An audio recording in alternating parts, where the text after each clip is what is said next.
मुझे ये बताना, क्लास चल गई है ना?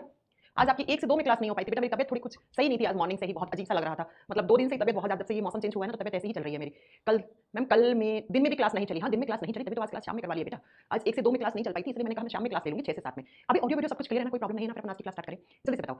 मैंने आज ही बैच जॉइन किया है, प्रीवियस क्लासेस देखनी है, समझ में नहीं आ रहा है बेटा। प्रीवियस क्लासेस सारी एप्लीकेशन में अपलोडेड रहती हैं, आप देख सकते हैं। चलो जल्दी से लाइव आ जाओ। मनोज कुमार, अंशिल, अनिशा, चंदन कुमार, राहुल, उपांक्षा, चलो भाई फटाक से आ जाओ लाइव।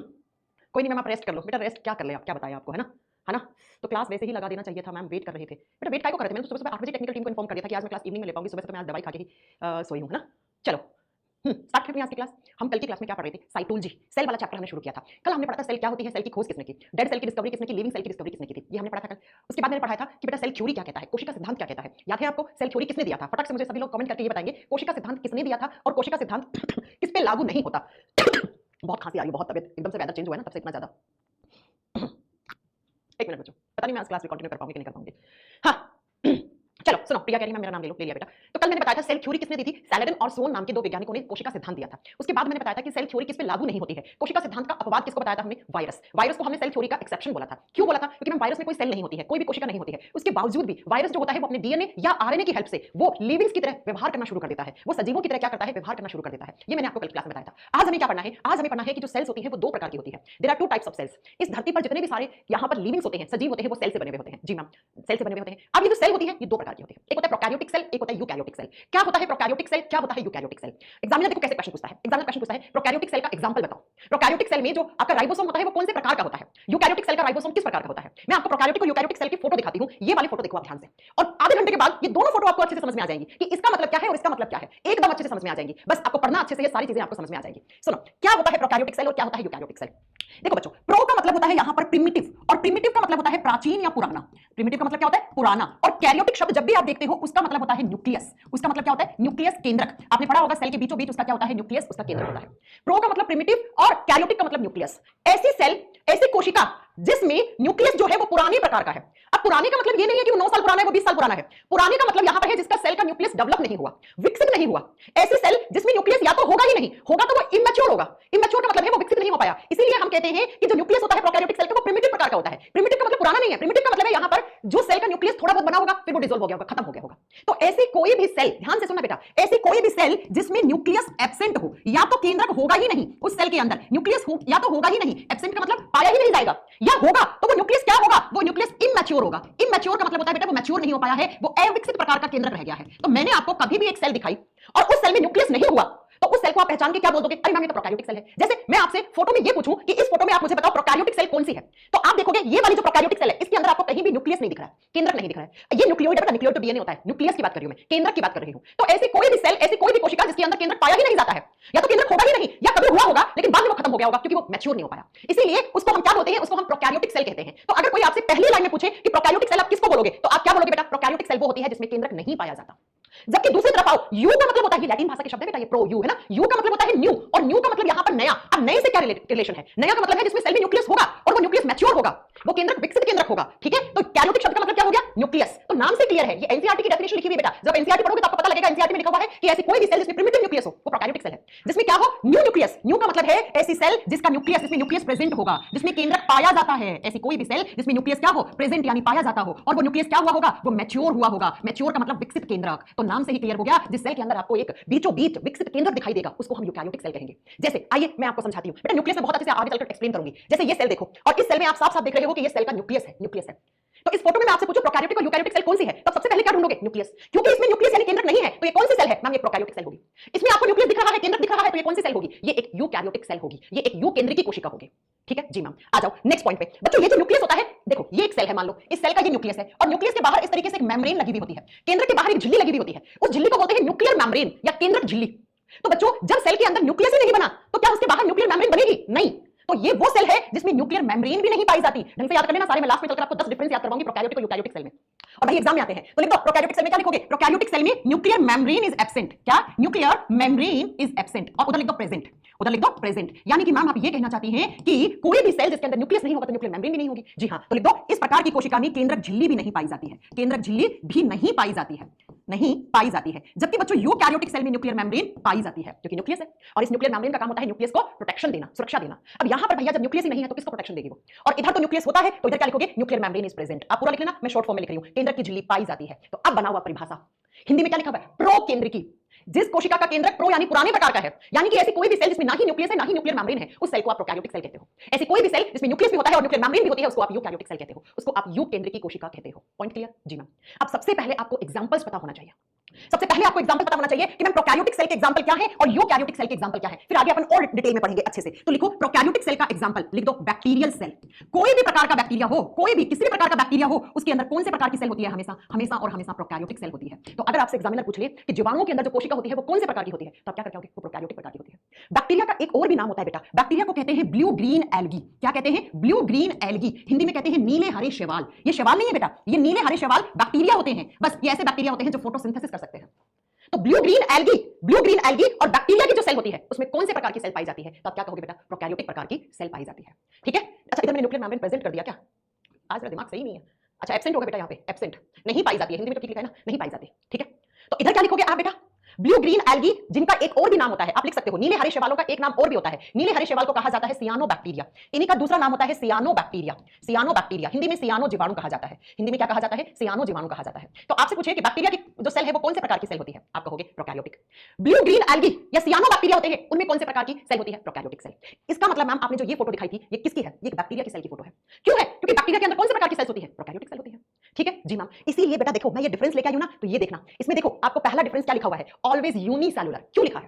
प्रोकैरियोटिक सेल के नीचे लिखा है हमेशा एक कोशिकीय होती है। अरे कल की क्लास याद करो, मैंने कहा था बैक्टीरियाज कैसे होते हैं? एक कोशिकीय जीव होते हैं। याद है आपको कल की क्लास? है ना? कल की क्लास याद है? मैंने कहा था सारे के सारे बैक्टीरियाज होते हैं वो कैसे होते हैं? सिंगल सेलुलर, यूनिसेलुलर, एक कोशिकीय जीव होते हैं बैक्टीरिया। इसीलिए लिखा हुआ है प्रोकैरियोटिक सेल के नीचे देखो, दे आर ऑलवेज यूनिसेलुलर, वो एक कोशिकीय होते हैं। तो बैक्टीरियाज कैसे होते हैं? एक कोशिकीय होते हैं। चलो अब आ जाओ मैम, यूकैरियोटिक सेल का एग्जांपल क्या है? प्रोकैरियोटिक के एग्जांपल आपको दो ही याद रखने, दो ही होते हैं। ब्लू ग्रीन एल्गी जिसको नीले हरे शैवाल कहते हैं, इसका दूसरा नाम होता है सियानोबैक्टीरिया, सियानो जीवाणु। ठीक है, आ जाओ यूकैरियोटिक सेल के जब एग्जांपल लिखोगे तो मैं आपको लिखवा देती हूं यहां पर यूकैरियोटिक सेल के एग्जांपल। प्लांट सेल, पेड़ पौधों के अंदर जितने भी प्रकार के प्लांट्स हैं इस धरती के ऊपर, उन सब में किस प्रकार की कोशिका पाई जाती है? यूकैरियोटिक प्रकार की। तो लिख दो पादप कोशिका। कौन से प्रकार की कोशिका होती है बच्चों? यूकैरियोटिक। दूसरा एग्जांपल लिखो एल्गी सेल। एल्गी, एल्गी का मतलब होता है शैवाल। शैवालों में कौन से प्रकार की कोशिका पाई जाती है? तो आप क्या करके आओगे? शैवाल की जो कोशिका होती है वो यूकैरियोटिक प्रकार की कोशिका होती है। तीसरा लिख दो फंगी सेल। फंगी को बोलते हैं हिंदी में कवक या फफूद। कवक की कोशिका कौन से प्रकार की कोशिका होती है बच्चों? कवक कोशिका यूकैरियोटिक प्रकार की कोशिका होती है। और 4 नंबर पे लिख दो एनिमल सेल, जंतु कोशिका। जितने भी सारे एनिमल्स होते हैं उनमें कौन से प्रकार की कोशिका पाई जाती है? आप करके आओगे यूकैरियोटिक प्रकार की। अब एनिमल्स के अंदर ही ह्यूमंस भी आ जाते हैं। क्यों आते हैं? क्योंकि जब क्लासिफिकेशन किया गया था, जब हमारा वर्गीकरण किया गया था, तो हम कौन से किंगडम में रखे गए थे? हम एनिमल किंगडम में रखे गए थे। ठीक है, तो हम इंसान तो बाद में बने, लेकिन पहले आज भी हम किस किंगडम में आते हैं? एनिमलिया किंगडम में आते हैं। ठीक है, तो लिखोगे कि इसमें ह्यूमंस, वैसे जहां पर भी मैं एनिमल लिख दूं वहां पर बेटा ऑटोमेटिकली आपको समझना है ह्यूमन सेल इंक्लूडेड है उसके अंदर। तो अब बताओ आपको प्लांट्स के अंदर कौन से प्रकार की सेल्स होती हैं? यूकैरियोटिक। एल्गीज में कौन सी होती हैं? यूकैरियोटिक। फंगी में कौन सी? यूकैरियोटिक। एनिमल सेल कौन से टाइप की सेल है? यूकैरियोटिक। ह्यूमन सेल कौन से प्रकार की सेल्स है? आप बताओगे यूकैरियोटिक। अब मैं जो अगली बात आपको बताने जा रही हूं ध्यान से सुनना। मैंने नहीं कहा, आपकी सेल थ्योरी ने कहा, कोशिका सिद्धांत ने कहा। सेल थ्योरी ने क्या कहा? All the living organisms are made up of cells and products of cells. क्या कहा था कोशिका सिद्धांत ने? इस धरती पर जितने भी सजीव होते हैं वो सारे किस प्रकार की सेल से बने हुए होना चाहिए? वो हमेशा किससे बने हुए होना चाहिए? सेल से। और ये सेल दो टाइप की होती है, आइदर प्रोकैरियोटिक और यूकैरियोटिक। अब बच्चों ऐसे जीव, ऐसे सजीव जिनमें प्रोकैरियोटिक प्रकार की सेल होती है उनको हम प्रोकैरियोट्स कहते हैं। तो अगर मैं आपसे पूछूं बैक्टीरियाज क्या है, तो आप क्या बताओगे? Ma'am bacterias are prokaryotes. क्यों है प्रोकैरियोट्स? क्योंकि बैक्टीरियाज के अंदर कौन से टाइप की सेल होती है? प्रोकैरियोटिक। अगर आपसे पूछे यूकैरियोटिक टाइप वाले ऑर्गेनिजम्स क्या होते हैं, ऐसे जीव जंतु जिनके अंदर यूकैरियोटिक प्रकार की कोशिका पाई जाती है उनको हम क्या बोलते हैं? यूकैरियोट्स कहते हैं। तो प्लांट्स क्या है? यूकैरियोट्स। एल्गीज क्या है? यूकैरियोट्स। फंगी क्या है? कवक क्या होती है? यूकैरियोट्स। एनिमल्स क्या होते हैं? यूकैरियोट्स। और ह्यूमंस, हम लोग भी क्या होते हैं? यूकैरियोट्स प्रकार के जीव जंतु होते हैं। पॉइंट क्लियर हो गया है ना? इसीलिए इस फोटो में देखो क्या लिखा हुआ है, difference between prokaryotes and eukaryotes. इसका मतलब क्या हो गया? प्रोकैरियोट्स वो होते हैं जिनके अंदर प्रोकैरियोटिक प्रकार की सेल होती है और यूकैरियोट्स वो होते हैं जिनमें यूकैरियोटिक प्रकार की कोशिका होती है। ये लो, अब अगर आपसे पूछे कि प्यारे बच्चों प्रोकैरियोटिक और यूकैरियोटिक सेल में बड़ा कौन होता है, तो याद रखना यूकैरियोटिक सेल का साइज बड़ा होता है जबकि प्रोकैरियोटिक सेल साइज में छोटी होती है। अरे क्यों होती है? अरे कभी आपने बैक्टीरिया को देखा है? इस कमरे में, कमरा छोड़ो, मेरे हाथों में हजारों बैक्टीरिया हो सकते हैं, लेकिन क्या मुझे दिखते हैं ये बैक्टीरिया? नहीं दिखते हैं। क्यों? क्योंकि बैक्टीरिया की सेल जो होती है उसका साइज जो होता है वो बहुत छोटा होता है, वो माइक्रोस्कोपिक साइज की होती है। बैक्टीरिया सिर्फ और सिर्फ आपको माइक्रोस्कोप से दिख सकते हैं, आपको सूक्ष्मदर्शी से दिख सकते हैं सिर्फ। इसीलिए हम कहते हैं प्रोकैरियोटिक सेल का साइज छोटा होता है जबकि यूकैरियोटिक सेल जो होती है वो साइज में बड़ी होती है। आ जाइए आपको बाकी के डिफरेंस समझाते हैं। इधर लिखना आप प्रोकैरियोटिक, एक एक करके सारे डिफरेंस लिखने हैं, एग्जाम में इनसे क्वेश्चन आता है बच्चों। इधर लिखना प्रोकैरियोटिक कोशिका हिंदी में या प्रोकेंद्रिकी कोशिका, इधर लिखना eukaryotic cell. Prokaryotic cell and eukaryotic cell. क्या होता है प्रोकैरियोटिक और यूकैरियोटिक सेल के बीच में डिफरेंस? आपको डिफरेंस लिखने बेटा, क्या क्या चीजें कैसे होती है। सबसे पहला डिफरेंस आप खुद से लिख सकते हो, प्रोकैरियोटिक सेल का जो साइज होता है, ठीक है, इसका जो आकार होता है वो स्मॉलर है। स्मॉलर का मतलब छोटा। प्रोकैरियोटिक कोशिका का जो आकार है वो कैसा होता है? छोटा। अब होती है तो छोटी है लेकिन इनसे बड़ी होती है। तो इन दोनों में अगर हम तुलना करते हैं, कंपैरिजन करते हैं, तो बेटा लार्जर साइज में कौन सी दिखेंगी आपको लार्जर साइज में दिखेंगी यूकैरियोटिक सेल। यूकैरियोटिक जो सेल होती है उसका आकार क्या होता है, लार्जर यानी बड़ा। वैसे तो जो सेल्स होती है वो सिर्फ और सिर्फ माइक्रोस्कोप से दिखती है, लेकिन इन दोनों में ज्यादा छोटी कौन सी है, ये, और ये कौन सी होती है, बड़ी। अगला सुनो, अगला, प्रोकैरियोटिक सेल हमेशा और हमेशा कौन से प्रकार के जीव जंतुओं में होती है, यूनिसेल्युलर में होती है। यूनिसेल्युलर का मतलब होता है एक कोशिकीय जीवों में पाई जाती है। इसीलिए तो मैंने आपको कल की क्लास में पढ़ाया था कि बैक्टीरियाज कैसे जीव होते हैं, यूनिसेल्युलर होते हैं, एक कोशिकीय होते हैं, है ना। जबकि प्यारे बच्चों यूकैरियोटिक सेल किसमें पाई जाती है, मल्टी सेलुलर ऑर्गेनिजम्स में। और मल्टी सेलुलर का मतलब होता है जिनमें बहुत सारे प्रकार की कोशिकाएं होती है ना, बहुत सारी सेल्स और बहुत सारे प्रकार की भी हो सकती है वो। तो लिख दो, ये वाली कोशिकाएं जो होती हैं वो बहुकोशिकीय जीवों में पाई जाती हैं। अब आप कहोगे मैं मल्टी सेलुलर ऑर्गेनिजम्स का एग्जांपल दूं। अरे भैया मैंने कल की क्लास में पढ़ाया था प्लांट्स क्या होते हैं, मल्टी सेलुलर, एनिमल्स क्या होते हैं, मल्टी सेलुलर, फंगस क्या होते हैं और एल्गीज क्या होते हैं, मल्टी सेलुलर। ठीक है जी मैम। अब अगला पॉइंट सुनना बहुत ध्यान से, जो प्रोकैरियोटिक सेल होती है क्या उसमें न्यूक्लियस पाया जाता है, फटाक से बताओ। अभी मैंने डेफिनेशन में बताया था कि प्रोकैरियोटिक सेल में केंद्रक एब्सेंट लिखूं कि ना लिखूं, जी मैम लिख दो, प्रोकैरियोटिक सेल में न्यूक्लियस इज एब्सेंट, केंद्रक नहीं पाया जाता। जबकि यूकैरियोटिक सेल में न्यूक्लियस का क्या होगा, प्रेजेंट होगा, ऑलवेज प्रेजेंट भी लिख सकते हो आप, हमेशा पाया जाता है। ठीक है, नेक्स्ट, अगर मैं आपसे पूछूं न्यूक्लियर मेम्ब्रेन यानी कि केंद्रक की झिल्ली किस प्रकार की सेल्स में नहीं होती है और किस प्रकार की सेल में होती है, तो न्यूक्लियर मेम्ब्रेन एब्सेंट होती है किसके अंदर, आप बताओगे प्रोकैरियोटिक कोशिकाओं में केंद्रक झिल्ली का अभाव होता है या केंद्रक झिल्ली नहीं पाई जाती है। जबकि यूकैरियोटिक सेल में nuclear membrane is always present, always, nuclear membrane जो होती है वो ऑलवेज प्रेजेंट होती है। इतनी बातें समझ में आ गई, कितना आसान लग रहा है आपको पढ़ना। अब चलो, ये तो होगी बेसिक बेसिक बातें। अब चलेंगे हम अगली लाइन पर, क्या डिफरेंस होता है प्रोकैरियोटिक और यूकैरियोटिक में। चलो पहले इस स्लाइड को अपन छोड़ देंगे, नेक्स्ट स्लाइड पे समझाऊंगी आपको, फिर वापस इसी पे लिखने आएंगे हम। देखो बच्चों क्या होता है, कोई भी सेल होती है ऐसे मान लो, और इस सेल के सबसे बाहर वाली जो लेयर होती है, ये मान लो सेल बनाई है मैंने, ठीक है, इस सेल के सबसे बाहर एक लेयर होती है, ऐसे ऐसे एक लेयर होती है सबसे बाहर वाली, आउटर वाली लेयर, उसे कहा जाता है सेल वॉल। उसे क्या कहा जाता है, कोशिका भित्ति कहा जाता है बच्चों। मैम कोई भी कोशिका होती है, उस कोशिका के सबसे बाहर में जो लेयर होती है उसको हम सेल वॉल कहते हैं, उसको हम कोशिका भित्ति कहते हैं। और ये जो सेल वॉल होती है ये प्रोकैरियोटिक सेल के बाहर पाई जाती है। अब प्रोकैरियोटिक का एग्जांपल मैंने क्या बताया था, बैक्टीरिया। तो मैं या तो ये कह दूं कि प्रोकैरियोटिक कोशिका के बाहर सेल वॉल पाया जाता है, या मैं यूं कह दूं बैक्टीरिया के सेल के बाहर सेल वॉल पाया जाता है। पॉइंट तो बराबर है ना, पॉइंट तो बराबर है ना, जी मैम लिख दूं, जी मैम। तो ये सेल वॉल बैक्टीरिया की सेल के बाहर पाया जाता है, लेकिन बच्चों एक बैक्टीरिया ऐसा भी होता है जिसकी सेल के बाहर सेल वॉल नहीं होता है। और यही जो हटके क्वेश्चन होते हैं ना, ये एग्जामिनर आपसे पूछ लेता है। तो आइए हम क्या लिखेंगे, हम इसी स्लाइड में लिखेंगे, और क्या लिखेंगे कि इधर प्रोकैरियोट्स में क्या पाया जाता है, सेल वॉल इज प्रेजेंट। लिख देना सेल वॉल, हिंदी में क्या लिखोगे, कोशिका भित्ति, कोशिका भित्ति, सेल वॉल क्या होगा, इज प्रेजेंट। पहले लिखना प्रेजेंट, ऐसे कैसे आपको नोट्स बनाने बेटा, सेल वॉल इज प्रेजेंट, ये कोशिका भित्ति पाई जाती है। अब ये सेल वॉल अगर है तो किसी ना किसी चीज की बनी होगी बच्चों। तो ये प्रोकैरियोटिक सेल का जो सेल वॉल होता है, तो लिख दो it is made up of peptidoglycan. लिखो it is made up of peptidoglycan, इसको स्टार कीजिएगा आप, peptidoglycan plus muramic acid, Hindi में लिखोगे म्यूरामिक अम्ल, और प्लस लिख दो अमीनो एसिड, हिंदी में लिखोगे अमीनो अम्ल, अमीनो एसिड, अमीनो अम्ल। तो प्यारे बच्चों एग्जामिनर कैसे क्वेश्चन पूछेगा वो सुनो। मैम सेल वॉल को सेल मेम्ब्रेन भी बोल सकते हैं क्या, क्यों बोल सकते हैं बेटा, सेल मेम्ब्रेन अलग चीज होती है, अभी थोड़ा पेशेंस तो रखो। सुनो, प्रोकैरियोटिक सेल के बाहर सबसे बाहर वाला जो लेयर होता है उसे हम सेल वॉल कहते हैं, उसे कोशिका भित्ति कहते हैं। ये पाई जाती है, और पाई जाती है तो ये किसकी बनी हुई होती है, ये बनी हुई होती है पेप्टिडोग्लाइकॉन, म्यूरामिक अम्ल और अमीनो अम्ल की। अब दो तरीके से एग्जामिनर क्वेश्चन पूछेगा, आपसे पूछेगा बैक्टीरिया की जो सेल वॉल होती है वो किसकी बनी हुई होती है। अब आप कहोगे मैंने तो पढ़ा ही नहीं बैक्टीरिया की सेल वॉल किसकी बनी हुई होती है। अरे बच्चों मैंने ये तो पढ़ा है ना, बैक्टीरिया में कौन से प्रकार की सेल होती है, प्रोकैरियोटिक। तो सिंपल सी बात है, बैक्टीरियल सेल वॉल किसकी बनी हुई होती है, पेप्टिडोग्लाइकॉन की। या मैं ये कह दूं प्रोकैरियोटिक सेल की सेल वॉल किसकी बनी हुई है, पेप्टिडोग्लाइकॉन की। जी हाँ मैम, जी हाँ मैम। मैम फोटो दिखाओ, चलो आ जाओ फोटो दिखाते हैं। ये आपकी प्रोकैरियोटिक सेल है, ध्यान से देखो, ये प्रोकैरियोटिक सेल है। तो इस सेल में देखना, ये जो सबसे बाहर वाली लेयर होगी, ये जो पीले पीले कलर की दिख रही है ना आपको, ये क्या है, ये सेल वॉल है, ये कोशिका भित्ति है, ये कोशिका भित्ति है। जी मैम, आगे बात समझ में, जी मैम। चलो अब चलो नेक्स्ट पॉइंट पे, अब आ जाओ यूकैरियोटिक में। यूकैरियोटिक, मुझे फटाक से कमेंट बॉक्स में ये टाइप कर दो, यूकैरियोटिक सेल कौन कौन से प्रकार के जीवों में पाई जाती है। जल्दी बताओ बेटा, जल्दी बताओ, फटाक से जल्दी बताओ। यूकैरियोटिक सेल के एग्जांपल क्या बताए थे मैम ने, अरे यूकैरियोटिक सेल के एग्जांपल बताया था प्लांट सेल पहला। पेड़ पौधों की कोशिकाएं कौन से प्रकार की होती हैं, पादपों की कोशिका किस प्रकार की होती हैं, यूकैरियोटिक। तो प्यारे बच्चों प्लांट सेल के बाहर तो सेल वॉल होता है, प्लांट सेल के बाहर तो सेल वॉल होता है। तो आप जैसे जैसे मैं नोट्स बना रही हूं ठीक ऐसे ही आप बनाना, ऐसे बना के आपको पढ़ना है। प्लांट सेल के आगे लिखना सेल वॉल इज प्रेजेंट, कोशिका भित्ति पाई जाती है, सेल वॉल इज प्रेजेंट, और हिंदी में लिख दो कोशिका भित्ति पाई जाती है, कोशिका भित्ति पाई जाती है। तो जो प्लांट्स होते हैं उसके जो सेल होती है उसके सबसे बाहर वाली लेयर क्या होती है, सेल वॉल होती है। अब बात यह है मैम अगर प्लांट्स में है सेल वॉल तो वो किसी ना किसी चीज की बनी होगी, और एग्जामिनर कहता है प्लांट की सेल वॉल किसका बना हुआ होता है, सेल्यूलोज। तो लिख दो it is made up of cellulose, cellulose. आप लोग ना मेरे साथ ही नोट्स बनाया करो क्लास में। पादपों की कोशिका भित्ति सेल्यूलोज की बनी हुई होती है। इतनी बार एग्जाम में क्वेश्चन आता है कि प्लांट की सेल वॉल किसकी बनी हुई होती है, आंसर होगा वहां पे सेल्यूलोज। अभी सेल्यूलोज क्या है कैसे है अभी छोड़ दो, बस अभी तो आपको जानना है। दूसरा लिखो, मैंने कहा दूसरा एग्जांपल क्या है, फंगी सेल। फंगी का मतलब होता है कवक। अरे प्यारे बच्चों कभी कभी आप रोटी को डिब्बे में बंद कर देते हो और 2 से 3 दिन के बाद ओपन करके देखते हो तो उसमें क्या लग जाती है, फंगस, कवक लग जाता है, फफूंद लग जाता है। हाँ ये वही फंगस है। फंगस में भी सेल वॉल होता है, तो फंगल सेल के बाहर अंदर लिख देना cell wall is present, cell wall is present. Hindi में क्या लिखोगे? कवकों की कोशिका के बाहर कोशिका भित्ति पाई जाती है, कोशिका भित्ति पाई जाती है। अब मैम अगर फंगस में सेल वॉल है तो वो किसका बना हुआ है? इतनी बार रेलवे, एसएससी, सीजीएल के पेपर में कितनी बार ये क्वेश्चन आया है कि फंगस की सेल वॉल किसकी बनी हुई होती है? तो फंगस की सेल वॉल बनी हुई होती है काइटिन की, CHITIN। इसे चाइटिन नहीं बोलोगे आप, काइटिन बोलोगे। किसकी बनी हुई होती है? It is made up of chitin. Chitin. Cellulose को हिंदी में क्या कहते हैं दीपेश जी? हिंदी में सेलुलोज ही कहते हैं, मैंने इसलिए हिंदी में सेलुलोज ही लिखा है। अगर कुछ अलग हिंदी होगी तो वो आपकी मैम को पता होगी, वो लिखवा देंगे। ठीक है, अगला तीसरा मैंने लिखा था अभी कि यूकैरियोटिक सेल और किसमें पाई जाती हैं? एल्गीज में, शैवालों की कोशिका। अरे जो शैवाल होते हैं उनमें कौन से प्रकार की कोशिका पाई जाती है? यूकैरियोटिक। तो लिख दो बेटा, जो एल्गीज होते हैं उनमें भी cell wall is present. Cell wall is present यानी कि जो शैवाल होते हैं उनके अंदर कोशिका भित्ति पाई जाती है। ठीक है, क्या बोलते हैं? कोशिका भित्ति पाई जाती है। अब पाई जाती है तो किसी ना किसी चीज की तो बनी हुई होगी। जी मैम। अब किसकी बनी हुई होती है? शैवालों की कोशिका भित्ति। तो लिखिएगा, शैवालों की कोशिका भित्ति में सेलुलोज होता है, साथ में होता है कैल्शियम कार्बोनेट CaCO3। मैंने फॉर्मूला लिख दिया है CaCO3, और प्लस होते हैं कुछ गैलेक्टोन्स। आगे गैलेक्टोन्स क्या होते हैं फिलहाल बस लिख के ही छोड़ना है। हिंदी में लिखना कि जो शैवाल होते हैं उनकी कोशिका भित्ति सेलुलोज, कैल्शियम कार्बोनेट और गैलेक्टोन्स की बनी है। किसकी बनी है? गैलेक्टोन्स की बनी हुई होती है। लिख दो। जी मैम।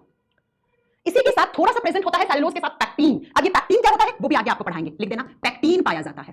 पैक्टीन हिंदी में सेम नाम है। फिलहाल आपको सिर्फ इतना जानना है किसमें सेल वॉल होता है और किसका बना हुआ होता है, बस। अब आता है एनिमल सेल या ह्यूमन सेल। एनिमल सेल, जहां पर भी मैं एनिमल सेल लिखूं यानी कि जंतु कोशिका लिखूं तो आपको समझने पड़ेगा वहीं पर ह्यूमन सेल भी आ गई है। तो बेटा एनिमल सेल और ह्यूमन सेल की जब हम बात करते हैं यानी कि मनुष्य की कोशिका या जंतु कोशिका में सेल वॉल इज एब्सेंट। क्या? सेल वॉल इज एब्सेंट यानी कोशिका भित्ति पाई ही नहीं जाती है। सेल वॉल इज एब्सेंट, कोशिका भित्ति नहीं पाई जाती। हिंदी में लिख देना। अब सुनो आपका एग्जामिनर कैसे क्वेश्चन पूछता है। एग्जामिनर पूछता है कौन से यूकैरियोट्स हैं जिनमें सेल वॉल होता ही नहीं, तो आपका आंसर क्या होगा? एनिमल्स या ह्यूमंस। क्वेश्चन कैसे बना यहां से?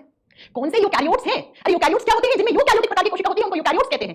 तो हम लोग क्या है? हम लोग यूकैरियोट्स हैं, हम लोग ह्यूमंस हैं। तो हमारी सेल में सेल वॉल होता ही नहीं है। बस इस लाइन को अंडरलाइन करके लिख लेना बेटा। ये लो, आई मेरी बात समझ में? क्या आपको मेरी बात समझ में आई कि क्वेश्चन कैसे बनेंगे? मैंने कहा प्रोकैरियोट्स की सेल वॉल किसकी बनी हुई होती है, तो आपने वहां से आंसर दिया मैम पेप्टिडोग्लाइकोन की बनी हुई होती है। सबसे ज्यादा ऑप्शन में पेप्टिडोग्लाइकोन ही आता है। मैंने कहा बैक्टीरिया की सेल वॉल किसकी बनी हुई होती है? जीवाणु की कोशिका भित्ति किसकी बनी हुई होती है? आपने कहा पेप्टिडोग्लाइकोन। और प्लांट्स की सेल वॉल किसकी बनी हुई है? तो सेलुलोज की। फंगस कवक की कोशिका भित्ति किसकी बनी हुई होती है? काइटिन की। और शैवालों की कोशिका भित्ति किसकी? Cellulose plus pectin plus galactans plus calcium carbonate. और एनिमल सेल और ह्यूमन सेल की सेल वॉल किसकी बनी हुई होती है? तो आप कहोगे होता ही नहीं है इनमें सेल वॉल, इनमें होता ही नहीं है सेल वॉल। तो प्यारे बच्चों, क्या मेरी इतनी बात आपको समझ में आई? अगर आ गई है तो मैं आगे चलूं। आगे है आपको प्रोकैरियोटिक और यूकैरियोटिक में इतने डिफरेंस समझ में आ गए? हाँ जी जल्दी बताओ, इतने समझ में आ गए प्रोकैरियोटिक और यूकैरियोटिक में? तो मैं अगला चलूं, अगला चलूं। चलिए फिर आ जाइए, नेक्स्ट डिफरेंस लिखेंगे। अभी तो आधे हुए बेटा, सारे लिखने हमें। इधर फिर से लिखो प्रोकैरियोटिक सेल। प्रोकैरियोटिक सेल, प्रो केंद्रीय कोशिका या प्रोकैरियोटिक कोशिका। और इधर लिखो यूकैरियोटिक सेल या यूकैरियोटिक कोशिका। नेक्स्ट डिफरेंस लिखवा रही हूं मैं आपको, इनमें क्या होगा। आइए बच्चों बात करते हैं हम अगले डिफरेंस की। तो आप सबने एक शब्द सुन रखा होगा राइबोसोम। राइबोसोम क्या होता है? सेल की वो जगह जहां पे प्रोटीन बनता है उसे हम राइबोसोम कहते हैं। इसलिए राइबोसोम को कहा जाता है प्रोटीन फैक्ट्री। जैसे कॉटन फैक्ट्री होती है वो कॉटन बनता है, पेपर फैक्ट्री होती है वो पेपर बनता है। अब प्रोटीन फैक्ट्री है तो प्रोटीन बनेगा, प्रोटीन बनेगा, है ना? तो प्यारे बच्चों राइबोसोम सेल के अंदर होता है और वो क्या बनाता है? वो प्रोटीन बनाने का काम करता है। आगे तो मैं आपको बहुत अच्छे से डिटेल में पढ़ाऊंगी राइबोसोम। बस फिलहाल ये जान लो आप कि कोई भी प्रोकैरियोटिक सेल होती है उसमें कौन से प्रकार का राइबोसोम होता है? 70S प्रकार का राइबोसोम। अब कोई भी बच्चा मुझसे ये नहीं पूछेगा ये S क्या होता है, आगे पढ़ाऊंगी बेटा। आगे बहुत जब मैं राइबोसोम डिटेल में पढ़ाऊंगी तो एक एक चीज पढ़ाऊंगी। तो लिख दो प्रोकैरियोटिक कोशिका में कौन से प्रकार का राइबोसोम पाया जाता है? तो क्या करके आओगे बेटा? प्रोकैरियोटिक कोशिका में 70S प्रकार का। इस S का मतलब स्वेडबर्ग होता है, आगे पढ़ाऊंगी आपको। ठीक है, ठीक है सुधीर बेटा, आफ्टरनून की क्लास बंद नहीं हुई है, आज मैं ले नहीं पाई थी, मेरी तबीयत कुछ ठीक नहीं थी इसलिए मैंने शाम में करवा लिया। सुबह मैं दवा खा के सो गई थी, मैं उठी अभी 4 साढ़े 4 बजे। ठीक है आ जाओ। यूकैरियोटिक सेल में जो राइबोसोम होता है वो कौन से प्रकार का होता है? 80S टाइप का राइबोसोम होता है। क्या होता है? 80S टाइप का राइबोसोम पाया जाता है। तो या तो मैं आपसे क्वेश्चन ऐसे पूछ लूं कि यूकैरियोटिक सेल में कौन से प्रकार का राइबोसोम होता है, या मैं ऐसे पूछ लूं कि 80S टाइप का राइबोसोम कौन सी सेल में होता है। फर्क पड़ेगा क्या आपको? नहीं पड़ेगा। तो या तो मैं ऐसे क्वेश्चन पूछ लूं या मैं ऐसे क्वेश्चन पूछ लूं, ये तो आपके एग्जामिनर के मूड पे डिपेंड करेगा कि उसे क्वेश्चन कहां से उठाना है। तो क्या आपको ये डिफरेंस समझ में आया? आ गया होगा। दिखाती हूं आपको, ध्यान से समझना ये वाला फोटो। इस फोटो का पॉइंट नंबर 4 में आओ। पॉइंट नंबर 4 में साफ साफ लिखा हुआ है कि इसमें 70S प्रकार का राइबोसोम पाया जाता है। और इधर देखो, इधर देखो 80S टाइप का राइबोसोम होता है। 80S टाइप का राइबोसोम होता है। Point clear? क्लियर हो गया? हाँ जी मैम। चलो फिर अब करते हैं नेक्स्ट पॉइंट पे बात करते हैं। आ जाओ यहां पे। कितने बच्चों ने सुना है कि हमारी सेल्स में डीएनए होता है? सबने सुन रखा होगा डीएनए होता है। अब सुनो डीएनए क्या होता है। डीएनए होता क्या है? आपने सुना ना डीएनए मैच करते हैं, बच्चे का डीएनए पापा के डीएनए से मैच होता है तभी वो बच्चे के पापा वही पापा कहलाते हैं, है ना? डीएनए होता क्या है? डीएनए एक प्रकार का जेनेटिक मटेरियल होता है, एक प्रकार का आनुवंशिक पदार्थ माना जाता है। ये डीएनए क्या करता है? ये बहुत सारी इंफॉर्मेशन को, बहुत सारे कैरेक्टर्स को पिछली पीढ़ी से अगली पीढ़ी में ले जाता है। जैसे मेरे अंदर मेरे माता पिता का डीएनए है, तो मेरे अंदर जो माता पिता से डीएनए आया है तो वो बहुत सारे लक्षण मेरे माता पिता वाले मेरे अंदर लेके आया है। डीएनए को हम कहते हैं जेनेटिक मटेरियल, आनुवंशिक पदार्थ। ये वो पदार्थ है, ये वो सब्सटेंस है जो जेनेटिक इंफॉर्मेशन को एक पीढ़ी से दूसरी पीढ़ी में लेकर जाता है। तो मेरा जो डीएनए है वो मेरे मम्मी पापा के डीएनए से मैच करेगा हमेशा, और जो मेरा डीएनए है वो मेरे बच्चे के डीएनए से मैच करेगा। नहीं करेगा तो बहुत बड़ी गड़बड़ है भैया, है ना। इसीलिए जब डीएनए फिंगरप्रिंटिंग होता है, बालों का डीएनए, नाखून का डीएनए, अरे जब कहीं पर मर्डर हो जाता है ना, तो वहां पर अगर किसी का जिसने मर्डर किया होता है उसका बाल का टुकड़ा मिल जाए, नाखून का टुकड़ा मिल जाए, उसके घर के दरवाजे पे फिंगरप्रिंट्स मिल जाए, तो उनको उठा के मैच करते हैं, है ना। तो सुनो मेरे प्यारे बच्चों, डीएनए क्या होता है? जेनेटिक मटेरियल, आनुवंशिक पदार्थ। अब मैं बात करने जा रही हूं प्रोकैरियोटिक सेल के डीएनए की। प्रोकैरियोटिक सेल का जो डीएनए होता है वो हमेशा ऐसे गोल गोल घुमा हुआ होता है, ऐसे। और दूसरा ये सर्कुलर होता है। ये एक तो आप लिखोगे इसका जो डीएनए होता है प्रोकैरियोटिक सेल का वो सर्कुलर होता है। सर्कुलर का मतलब होता है गोल होता है बेटा। और साथ में ये सिंगल हेलिक्स होता है। अब सिंगल हेलिक्स का मतलब क्या है? एक कुंडलित होता है। क्या होता है बेटा? एक कुंडलित होता है। एक कुंडलित का मतलब है ऐसे सिंगल हेलिक्स, एक स्ट्रैंड ऐसे घुमा हुआ पड़ा है। स्प्रिंग देखिए ना आपने, स्प्रिंग जैसा होता है इनका डीएनए, ऐसे गोल होता है और सिंगल हेलिक्स होता है। किसका डीएनए? आप बोलोगे प्रोकैरियोटिक सेल का। आपसे एग्जामिनर पूछेगा कि प्रोकैरियोटिक सेल का डीएनए कैसा होता है। अरे कुछ बच्चों को तो हो रखा होगा मैम डीएनए की फुल फॉर्म नहीं बता रही, सब बताऊंगी। इतने अच्छे से पढ़ाऊंगी ना आपको डीएनए आरएनए। पहले सुनो, अभी आपको फुल फॉर्म नहीं जाननी है कि हम पढ़ रहे हैं प्रोकैरियोटिक यूकैरियोटिक। यहां फुल फॉर्म जानते क्या करेंगे, यहां तो सिर्फ इतना जानो कि प्रोकैरियोटिक सेल का डीएनए सर्कुलर और सिंगल हेलिक्स होता है, गोल और एक कुंडली वाला होता है, ऐसा स्प्रिंग जैसा। और पता है प्रोकैरियोटिक सेल के डीएनए का दूसरा नाम क्या होता है? तो आइए, प्रोकैरियोटिक सेल के डीएनए को कहा जाता है न्यूक्लियोइड। क्या कहा जाता है बेटा? न्यूक्लियोइड कहा जाता है। क्या कहा जाता है बोलो? न्यूक्लियोइड। न्यूक्लियस नहीं बोला मैंने न्यूक्लियोइड बोला है। ऐसा डीएनए जो गोल है, सिंगल हेलिक्स है, और उसी को हम क्या कहते हैं? न्यूक्लियोइड। तो एग्जाम में क्वेश्चन क्या पूछता है? एग्जाम में क्वेश्चन पूछता है कौन सी प्रकार की कोशिकाओं का डीएनए न्यूक्लियोइड कहलाता है। तो आप क्या करके आओगे? प्रोकैरियोटिक। मैम दिखाओ दिखाओ, चलो आज दिखाते हैं। ये देखो, ये वाला हिस्सा, ये दिख रहा है गोल स्प्रिंग के जैसा घुमा हुआ, ये क्या है? ये न्यूक्लियोइड लिखा हुआ है यहां पर, और न्यूक्लियोइड के ब्रैकेट में लिखा हुआ है डीएनए। तो प्रोकैरियोटिक सेल का डीएनए का दूसरा नाम न्यूक्लियोइड होता है, और इनका जो डीएनए होता है वो गोल गोल घुमा हुआ और सिंगल हेलिक्स होता है। Point clear? हाँ जी मैम। अब आओ, यूकैरियोटिक सेल का डीएनए कैसा होता है। जब बात करते हैं कि मैम यूकैरियोटिक सेल का डीएनए कैसा होगा, तो यूकैरियोटिक सेल का डीएनए एक तो लीनियर होगा। लीनियर का मतलब है रेखीय, रेखा जैसा होगा, ठीक है। और प्लस डबल हेलिक्स होगा प्यारे बच्चों। कैसा होगा बोलो? Double helix. डबल हेलिक्स का मतलब होता है द्विकुंडलित, दो कुंडलियां होंगी इनके डीएनए में। मैम कैसा होगा? तो प्यारे बच्चों देखो, एक ऐसा हेलिक्स, दूसरा ऐसा हेलिक्स, इसे बोलते हैं डबल हेलिक्स। समर संग Meena, this is live class. तो यूकैरियोटिक सेल का DNA linear plus double helix होता है, दो लाइनों में बटा हुआ होता है, दो कुंडलियों में बटा हुआ होता है। पॉइंट मेरा क्लियर हुआ क्या? क्या मेरा पॉइंट क्लियर हुआ? अगर हो गया होगा तो आप इस फोटो में देखो, इस फोटो में कहीं ना कहीं लिखा हुआ होगा क्या? देखो, DNA arrangement is circular, DNA circular होता है, 7 नंबर का पॉइंट देखो। और इधर देखो, डीएनए अरेंजमेंट इज लीनियर, रेखा वाला, दो वाला। आगे बात समझ में? मैम डीएनए आरएनए में क्या डिफरेंस है? श्रीकांत बेटा आगे बहुत अच्छे से 1 घंटे में पढ़ाऊंगी डीएनए आरएनए। आगे मेरी बात समझ में? जी मैम। अब जो मैं अगला पॉइंट पढ़ाने वाली हूं, आरएस का रिजल्ट आया ना कल, राजस्थान में आरएस का एग्जाम होता है ना, उसी में क्वेश्चन पूछा हुआ है जो मैं अगला क्वेश्चन आपको पढ़ाने वाली हूं, बीपीएससी में पूछा हुआ क्वेश्चन है। बच्चों जो प्रोकैरियोटिक सेल होती है ना, उसका मेन डीएनए तो ये है, ये न्यूक्लियोइड जो है वो उसका मेन डीएनए है। न्यूक्लियोइड जो है वो उसका मुख्य डीएनए, ये तो मेन हो गया। लेकिन इस मेन डीएनए के साथ साथ प्रोकैरियोटिक सेल में ना एक एक्स्ट्रा डीएनए भी पाया जाता है। क्या पाया जाता है? एक एक्स्ट्रा डीएनए, इसको हिंदी में लिखेंगे अतिरिक्त डीएनए भी पाया जाता है। और यही जो अतिरिक्त डीएनए है इसको कहा जाता है प्लाज्मिड।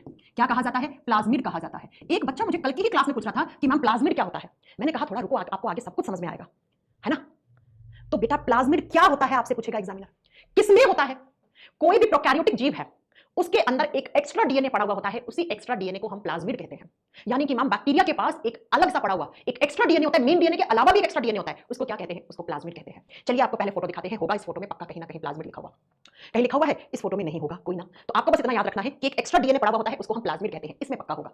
चलो, अब जबकि यूकैरियोटिक सेल की बात करते हैं तो उसमें ऐसा एक्स्ट्रा कोई भी डीएनए नहीं होता है बेटा, इसमें नहीं होता है। तो इधर लिख दो प्लाज्मिड इज एब्सेंट। क्या लिखोगे? प्लाज्मिड इज एब्सेंट, यानी कि यूकैरियोटिक प्रकार की कोशिकाओं में प्लाज्मिड नहीं पाया जाता, नहीं पाया जाता। ये देखो प्यारे बच्चों, इस फोटो का पॉइंट नंबर 6 पढ़ो। 6 पे क्या लिखा हुआ, मैं जूम कर देती हूं। देखो क्या लिखा हुआ है, ऊपर क्या लिखा हुआ है? प्रोकैरियोट्स। और क्या लिखा हुआ है? देखो प्लाज्मिड इज प्रेजेंट, जबकि इधर लिखा हुआ है प्लाज्मिड इज एब्सेंट। तो अगर मैं आपसे पूछ लूं प्लाज्मिड क्या है, कौन से प्रकार की सेल्स में होता है प्लाज्मिड, तो आप क्या कहोगे? प्लाज्मिड प्रोकैरियोटिक सेल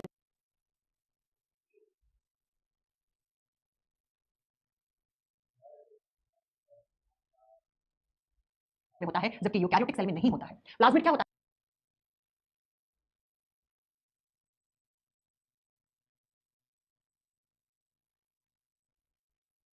एक एक्स्ट्रा डीएनए। और आपको पता है बैक्टीरिया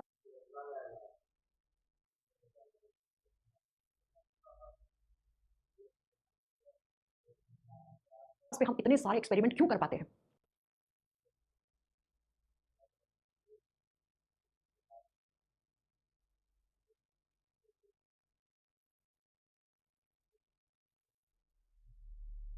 एंटीबायोटिक्स खाते हो आप?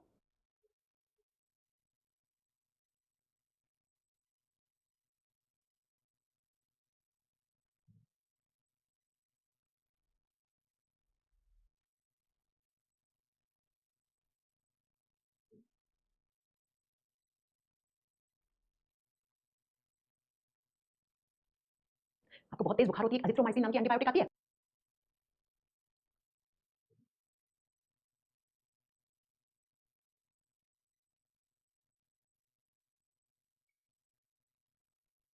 वो एंटीबायोटिक कैसे बनी है? इसी बैक्टीरिया के एक्स्ट्रा डीएनए को निकाल के।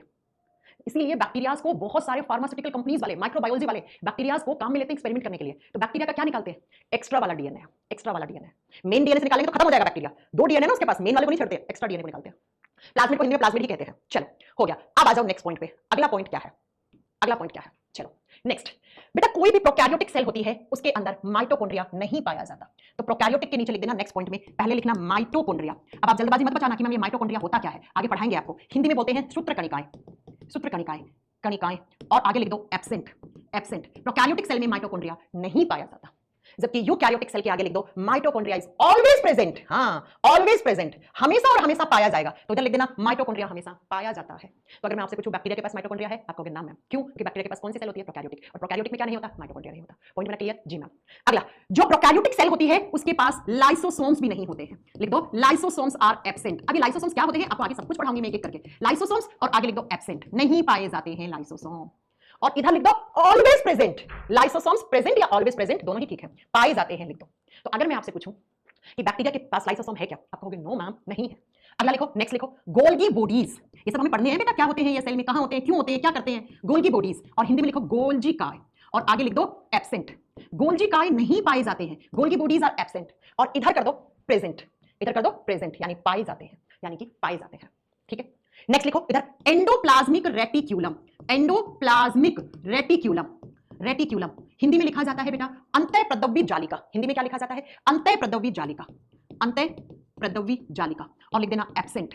एंडोप्लाज्मिक रेटिक्यूलम इनमें क्या होती है? एब्सेंट होती है। जबकि इधर लिखना, इधर लिखना एंडोप्लाज्मिक रेटिक्यूलम के आगे प्रेजेंट। इधर क्या लिखोगे? प्रेजेंट।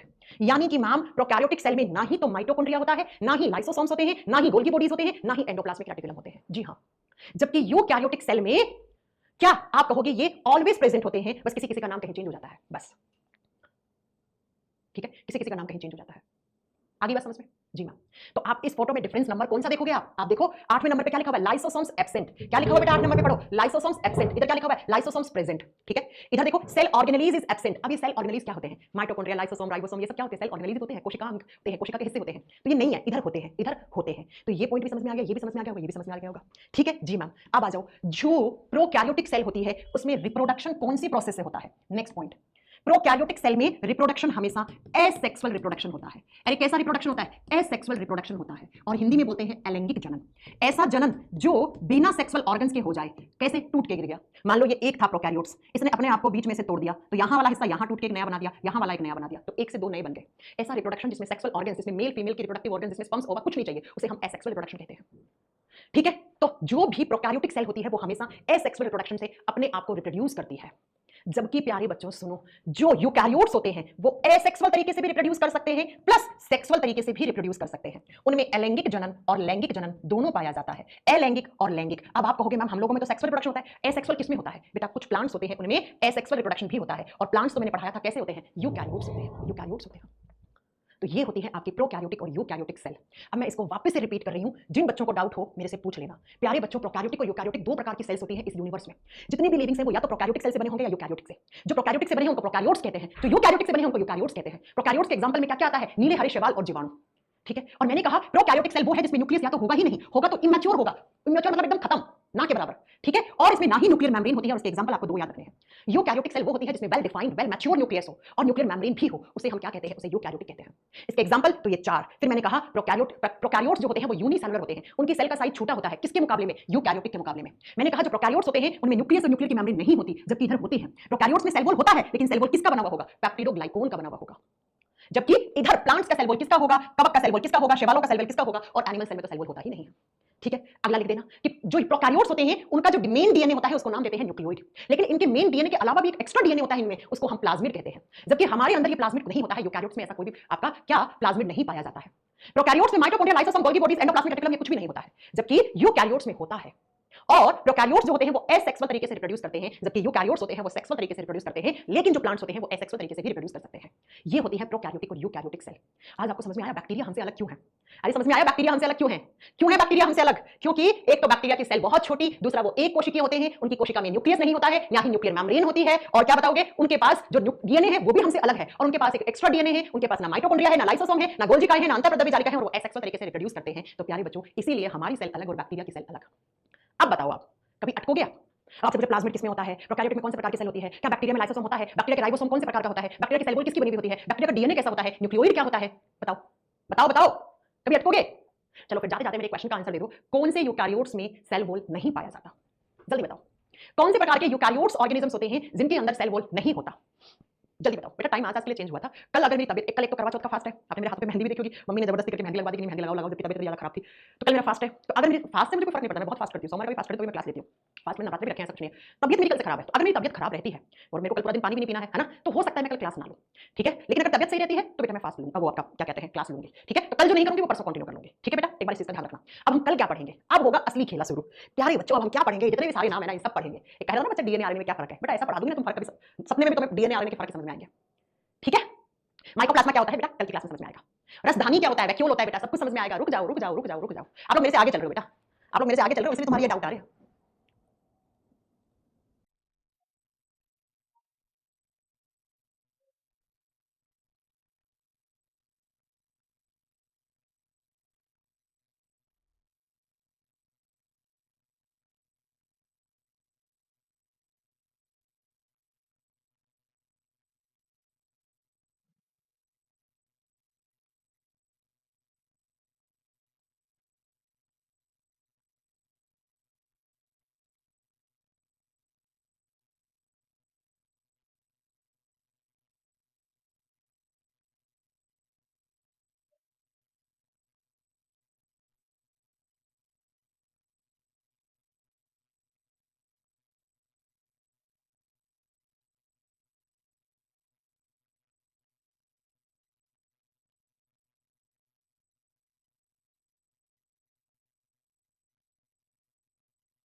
पिछले 6 साल